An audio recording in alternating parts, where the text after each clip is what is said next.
नमस्कार, मैं doctor T M Omkar. ISRPC news में आपका स्वागत है।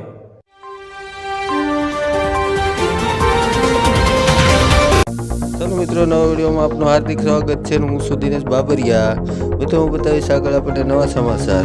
તો મિત્રો આજરોજ પાલીતાણા શહેરમાં ડેપ્યુટી કલેક્ટર સાહેબ શ્રીની ઓફિસે ક્ષત્રિય સમાજ અને કરણી સેના દ્વારા આવેદનપત્ર પાઠવવામાં આવ્યું હતું।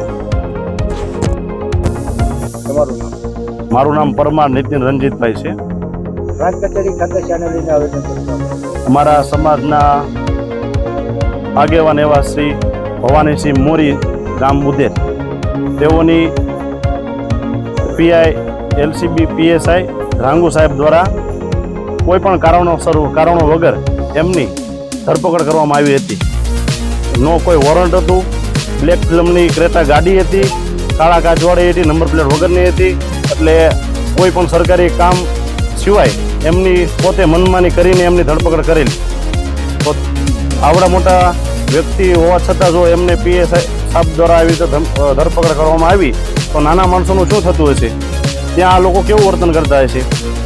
તો અમારું એવું જ કહેવું છે કે આવી રીતે કોઈ પણ વ્યક્તિની ધરપકડ કરવામાં ના આવે અને ભવાનીસિંહ મોરીની જે ધરપકડ થઈ છે તેની પાછળનું કાયદેસર કાર્યવાહી કરવામાં આવે કે તેમને કેવી રીતે શું કામે તેમની ધરપકડ કરવામાં આવી હતી। આની પાછળ કોઈ મોટું રાજકારણ હોય તેવી અમને શંકા લાગે છે। તો આમની પાછળ યોગ્ય કાર્યવાહી કરવા અમારી માંગ છે। તમારું નામ? મારું નામ મોરી અર્જુન છે, પાલીતાણા ક્ષત્રિય કરણી સેના અધ્યક્ષ।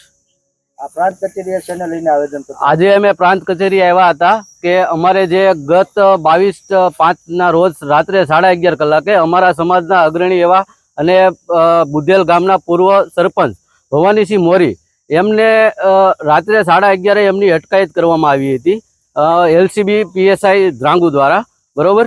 અને કહેવાનો મતલબ એ જ છે કે આજે અમે જે આવ્યા એનો મુખ્ય વિષય તો એ જ છે કે જે આ સમાજનો અગ્રણી હોય એવા વ્યક્તિને જો ખોટી કાયદેસર કોઈ પણ કારણ વિના, બરોબર, કે કારણ જણાવ્યા વિના જો ધરપકડ કરવામાં આવતી હોય, બરોબર, તો આમ નાગરિકનું શું થાય?